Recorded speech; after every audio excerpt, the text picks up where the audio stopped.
और स्टीव वॉजनियाक को के साथ इन्होंने अपनी फिर पार्टनरशिप की, वापस जब अमेरिका गए शुरुआत करी, बहुत छोटी शुरुआत करी क्योंकि इंटेलेक्चुअल और स्पिरिचुअल प्लेटफॉर्म पे थे।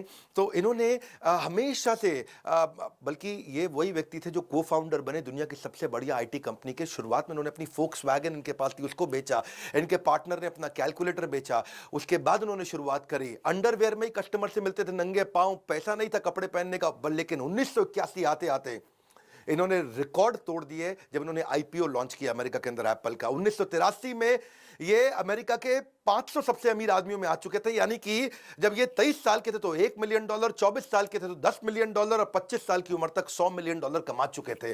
फोर्ब्स ने इनको यंगेस्ट रिचेस्ट लोगों की लिस्ट में डाल दिया। लेकिन 1983 में ये जॉन स्कली से मिले।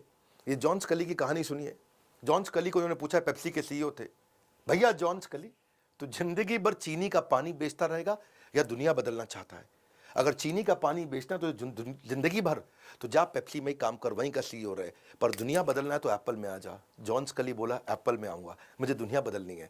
वही जॉन स्कली जब एप्पल में आया 2 साल के बाद उसी बोर्ड के अंदर अपनी ताकत को बढ़ा के बोर्ड को अपने साथ लेकर उन्होंने स्टीव जॉब्स को बाहर निकाल दिया। बहरहाल स्टीव जॉब्स की स्पिरिचुअल स्ट्रेंथ थी, इतने बड़े सेटबैक से भी उन्होंने बाउंस बैक किया और ऐसा बाउंस बैक किया कि आने वाले समय में वापस एप्पल गया और उनके पांव छू के स्टीव जॉब्स को फिर लेकर के आया। 2001 में उन्होंने आईपॉड बनाया, 2007 में आईफोन बनाया और 2010 में उन्होंने आईपैड भी तैयार।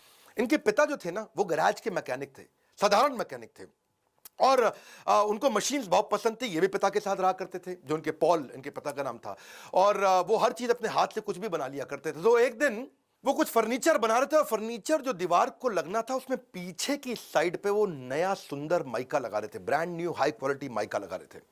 स्टीव ने उनसे पूछा कि पिताजी पीछे इतना महंगा माइका लगाने की क्या जरूरत है, वो कौन देखेगा? और पिता ने क्या जवाब दिया कि बेटा अगर पीछे का और अंदर का हिस्सा ठीक होगा ना, और वो अगर एक बार आप अच्छे से देख लोगे और उसको ठीक कर दोगे, उसमें नीटनेस आ जाएगी, तो दुनिया को दोबारा खोल के उसको देखने की जरूरत नहीं पड़ेगी। ऐसा ही इसी फिलॉसफी ने इनकी जिंदगी बदल दी। और ऐसा ही इनके कंपनी के अंदर भी एक बार एम्प्लॉय फोन के अंदर बैटरी को टेढ़ा लगा रहा था और इन्होंने कहा बैटरी सीधा कर दो बेटा।